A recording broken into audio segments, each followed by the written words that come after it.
Aloha, y'all. So, Jeremy Chambers here. I'll give my main takeaways for chapter 4 and chapter 6. And this was the most intriguing chapter to me so far. There's a lot of stuff that stood out to me.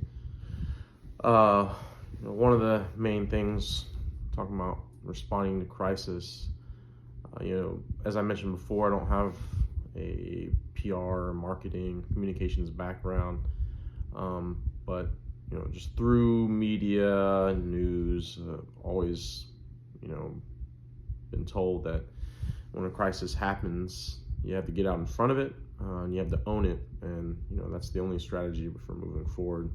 So to see that some people, some companies, some organizations weren't owning their missteps, and then it was common to not do that was mind-boggling to me. One of the other things that really stood out was, there was a tangible involved in how you respond to your crisis, and that was that some companies actually saw their stock increase over time, and that's real tangible to say, like, okay, yeah, we're down, and how we respond to this will determine how we come out of it. So that's pretty interesting. Most interesting was probably the fake news and bots and the malign actors.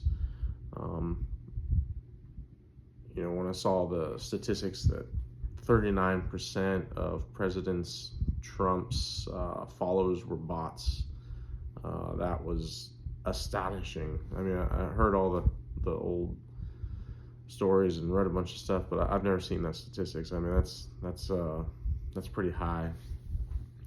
And then the false rumors and fake news, really makes me think about my job, and it's worrisome because, it talked about how there's a lot of fake news being spread, and it, somewhat got into just a little bit about how Russia and China have been known to interfere with domestic affairs by doing that, mainly elections, but through other studies and undergraduate and some research I've had to do in the military, a scary component to that is the so what, and really why behind that for social control, and you can kind of see the state our nation's in.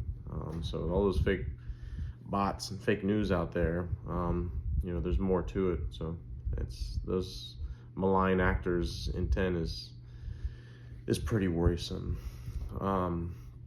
For chapter 6, what stood out the most to me was building networks and the coalition, because it's what I do.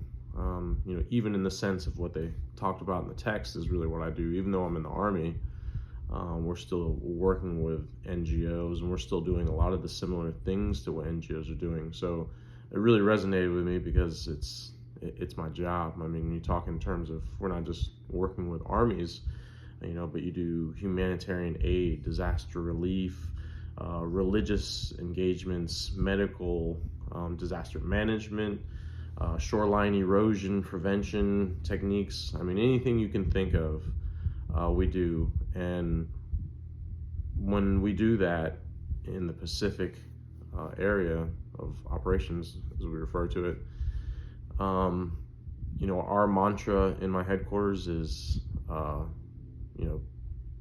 build the network. So we don't want to go out to a Pacific Island country and try to do disaster relief as an individual country.